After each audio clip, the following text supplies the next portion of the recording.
сама ложь, я могла верить в честность.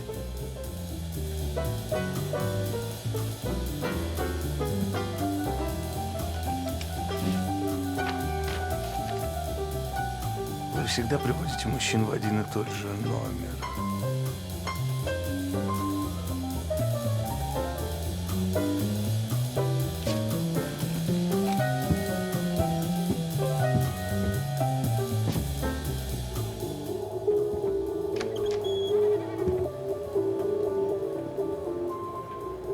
Вы всегда приводите мужчин в один и тот же номер?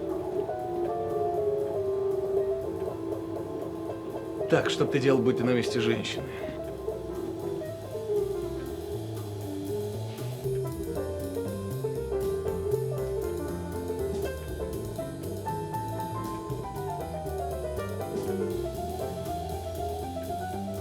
Вряд ли Толстой так делал, чтобы понять Каренину.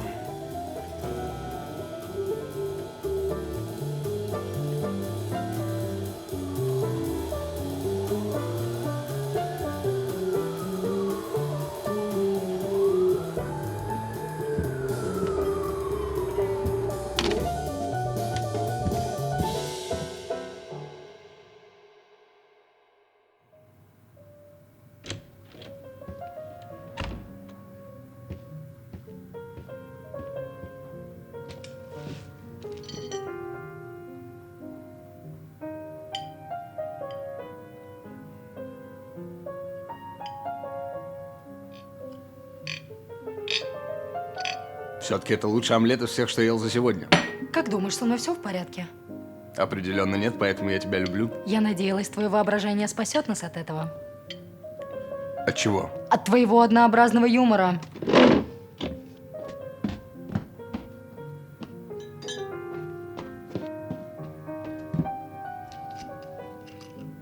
Работаешь над своим образом свободного художника? Да, эта шутка еще нуждается в редакции. Но почему в твоих книгах всегда столько действий и суеты, а у нас не происходит ничего интересного? Не знаю, может, я так просто берегу свою фантазию. Говорят, она не бесконечна. Я всегда знала, что своих героев ты любишь больше, чем меня.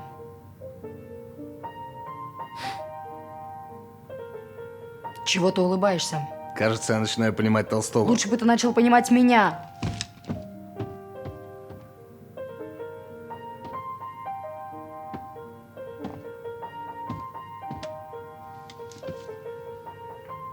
Ты можешь просто сказать мне что-нибудь хорошее? Знаешь, когда я впервые увидел тебя, я понял, что не нужно наконец искать. Как будто бы вообще больше ничего искать не нужно. Все то совершенное, что я собирал по осколкам, я нашел в тебе цельным и непотревоженным этим грешным миром. И когда я ощутил тепло твоего сильного гибкого тела, твои губы, равно созданные для песен и поцелуев, я понял, что ты единственный человек, рядом с которым я могу быть, а не казаться. Это роман! Ты повторяешь монолог из своего гребаного романа!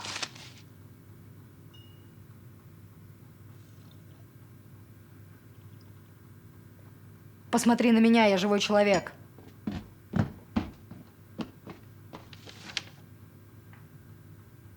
Кто тебе разрешил читать мои рукописи? Мне, в отличие от тебя, интересно, что ты делаешь. Было интересно. Он назвал тебя шлюхой, а ты будто говоришь ему спасибо! И не обижайся, и не злись. Он предлагает такие правила. Мистер Остроумие. Хорошо, сам напросился. Еще раз. Поплыли!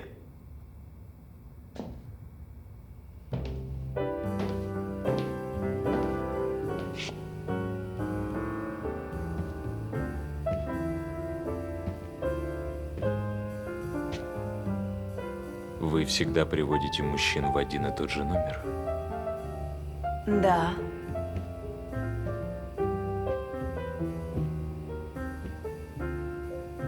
Хороший выбор. Спасибо. Вы всех женщин подозреваете в распутстве? С другими жизнь меня не знакомила. Значит, жизнь ваша дрянная сводня. Но она познакомила меня с вами. Мы можем притвориться, что вы ошиблись дверью. Если у вас есть бутылочка джина, я попал куда надо.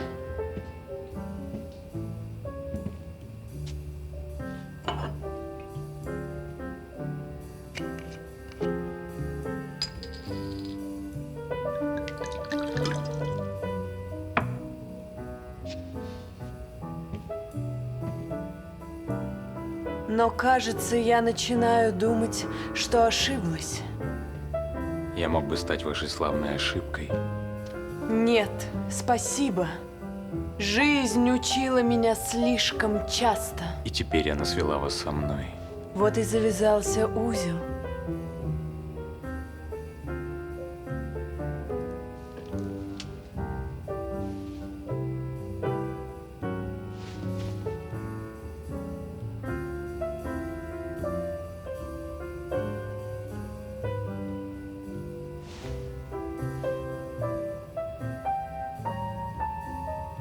Можешь убираться.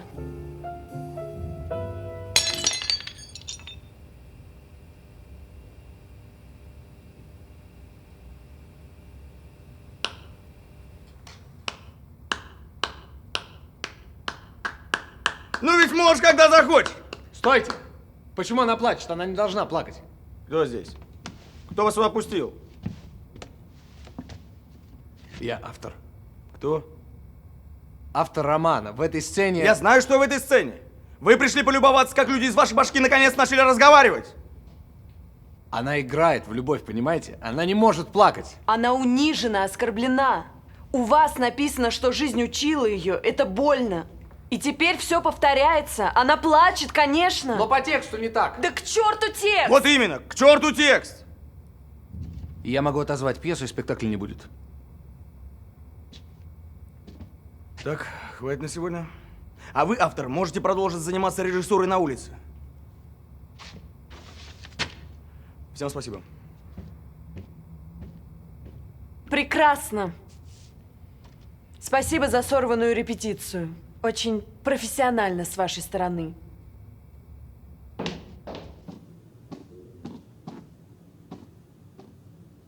Как вы здесь оказались? Так же, как и вы. Я открыла дверь ключом. Пусть будет так. А можно остановиться на том, что мы оба оказались здесь волей Создателя? Или просто чудом? Я предпочла бы избежать таких чудес. Хотите вы этого или нет, но чудо происходит. Постоянно.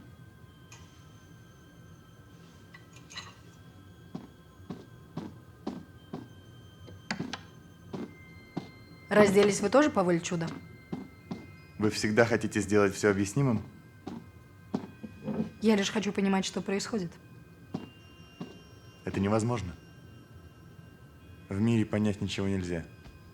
Но можно придумать. Этим все и занимаются.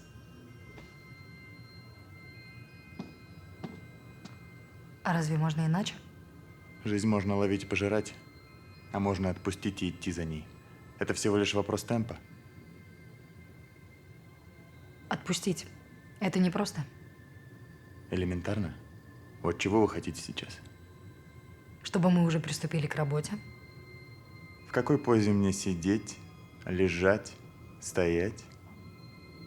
Оставьте так. Вы прекрасно сидите.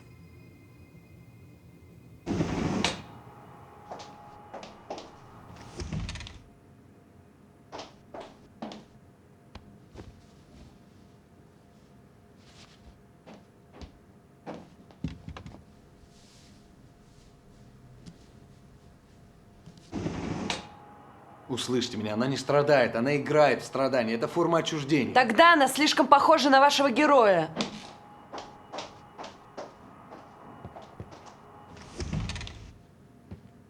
Ну, конечно, ведь они больны одной болезнью.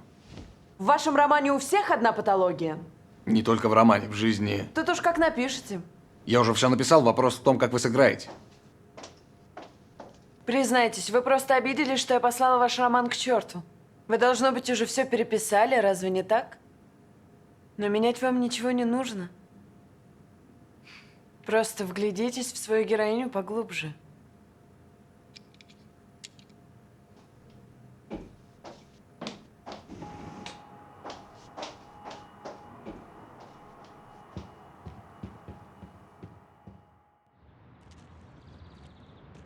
Я не представлял ее плачущей, понимаете?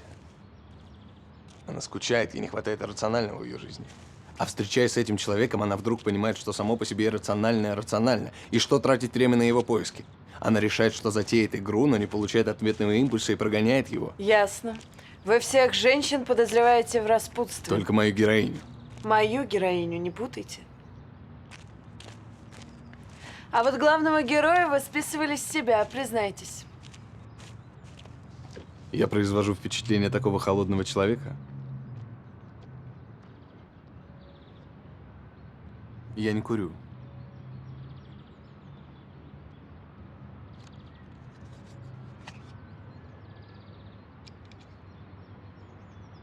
Как вы думаете, если бы дело дошло до постельной сцены, какой бы она вышла?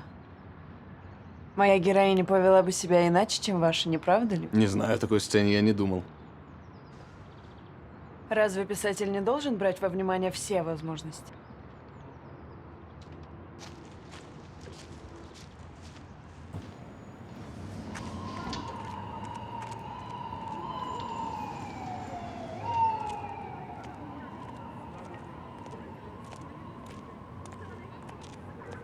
Вот диалог и подвел нас искусно к следующей сцене. Вы меня проводили?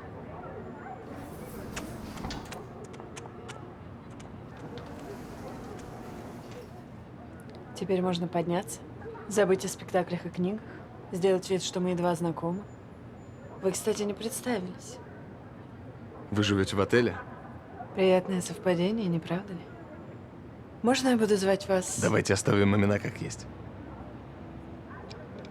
Еще и называйте себя писателем. Никакого воображения.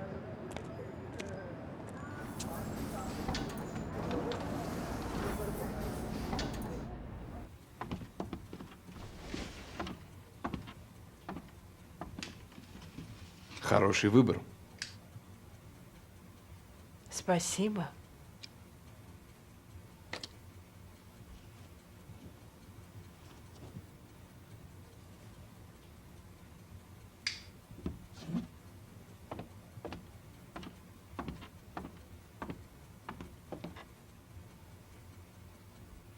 Джин, я думаю, вы найдете сами. О чем вы думаете? С чего вы взяли, что я о чем-то думаю? У вас есть что-то? Не знаю, как объяснить. То ли в глазах. Что за ключ нужен, чтобы открыть вас? Я совершенно открыт.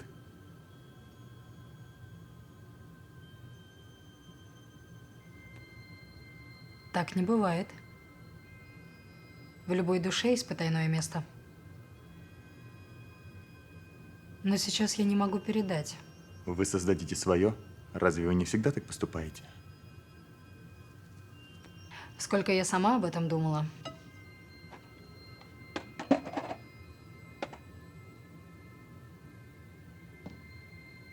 Может, живопись вообще бессильна? Рядом с вами мне на мгновение захотелось стать скульптором. Но скульптура еще мертвее. А что тогда? В этот вид искусства я тоже не верю. А если выйдет шедевр? У нас не хватит таланта, Почему вы так решили? потому что иначе он был бы уже написан. Вот оно, ваше потайное место. А говорили, что открыты. Вы пытаетесь поймать меня вместо того, чтобы идти во след. Ведь вам не просто отпускать. Я отпускаю вас.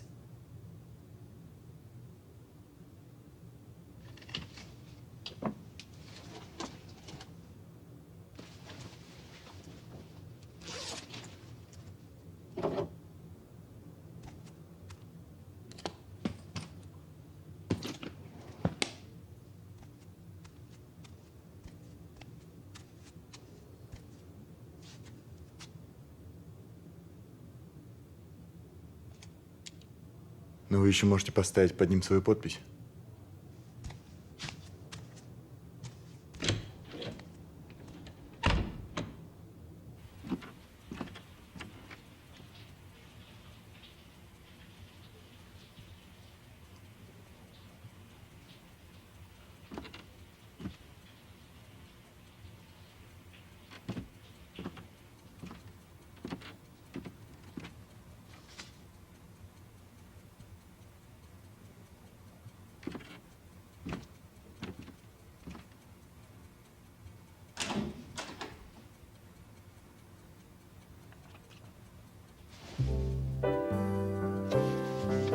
На сцене я явно не доиграла.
Сегодня я в плохой форме. Нет, все хорошо.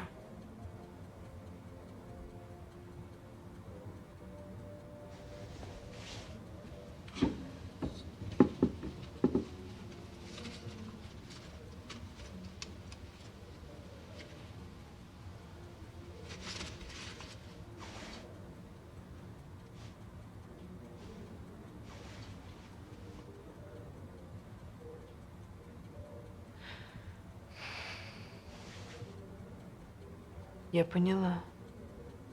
Что вы поняли? Я поняла, как играть эту сцену. Сцену?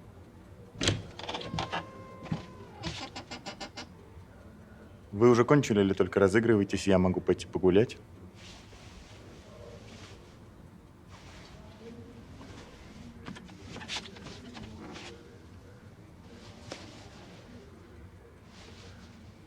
У тебя зажигалка с собой? Уже уходишь? Мне надо многое обдумать. Я тоже тебя люблю. Актер из новой пьесы? Нет, я ее написал. Драматургов здесь еще не бывало.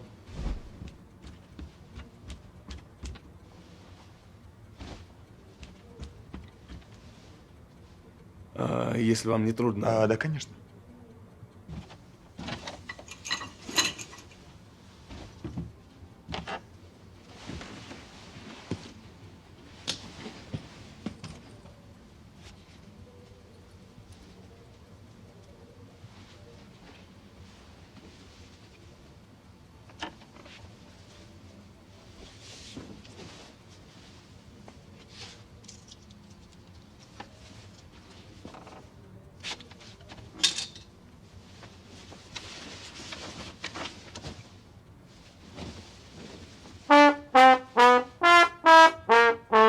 Вы, значит, профессиональный музыкант?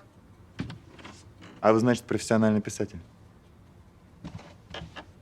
Ну да. Значит, ваша жизнь — это то, что вы пишете. Но ваша разве не та, что вы играете? Да, мне это нравится. Я то, во что я играю. И какую же партию вы играете в этих странных отношениях? Я постоянно импровизирую.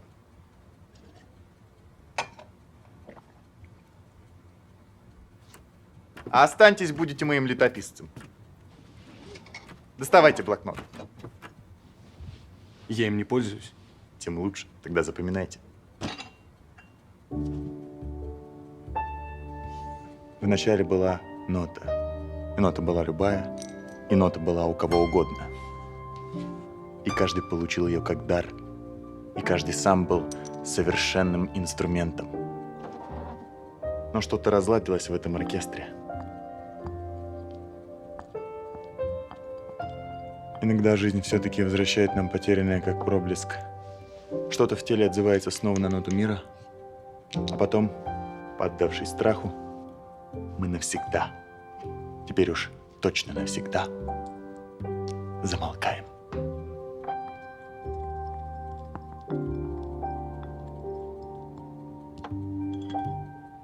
Планеты, созвездия, вода, деревья, птицы – все поет свою песню, люди играют в людей, и я произношу слова и запираю жизнь, и убиваю ее крохотной щепоткой яда. Спасибо, что разделили ее со мной. Не бойтесь, заклинатель слов, весь я не умру, каждый день отнимает у нас с вами равную меру.